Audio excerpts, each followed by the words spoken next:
I don't know about you, but for the most part, I'd like to think that I'm a fairly independent person. So I'd like to think that in my day-to-day life that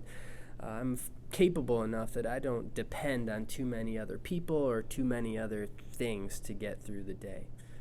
One of the things that has come about because of the circumstances of the past week is that I, along with many other people, I think, have become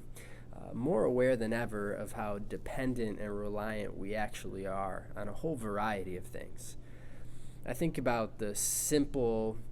realities of having to go to the grocery store and having to pick up toilet paper, those things that we so often take for granted in our lives. Now that the possibility of being stuck inside for weeks or months has become a potential reality, we see that people are becoming more aware than ever that they need toilet paper, that they need frozen food, that they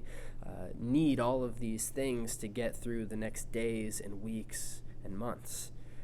Even beyond physical resources that we might be trying to stock up, we realize that how badly we need human interaction with other people. Now that we can't gather in groups, I'm realizing how much I miss and how much I need to be with people and to talk and to enjoy friendships. And this coronavirus situation has really, in many ways, turned things upside down and made me and many other people realize how dependent and how reliant and vulnerable and fragile our lives really are. As we go through the series thinking through what God is like, one of the great things that we'll be able to realize over the course of these next couple weeks is that when we ask the question, what is God like? Often the answer is that he is actually not like anything that we know or anything that is like us, and that God is unlike us, and there's actually no one like God. And this illustration here of how dependent we are and how needy we are is a perfect example of how God is the exact opposite of what we are like, and for that we should be very thankful. And while we're a people who are dependent and needy and vulnerable, one of the amazing things about who God is that he is entirely independent, that there's nothing that God needs that he doesn't have in himself, and there's nobody that God depends on apart from himself. Paul is talking in Acts chapter 17 and verse 24 to the men of Athens and the Areopagus. And he says this in chapter 17, verse 24. He says, "The God who made the world and everything in it, being Lord of heaven and earth, does not live in temples made by man, nor is he served by human hands as though he needed anything, since he himself gives to all mankind life and breath and everything." So the God who made the heaven and the earth, anything that he could possibly ever need or want or have, he has all of that in himself.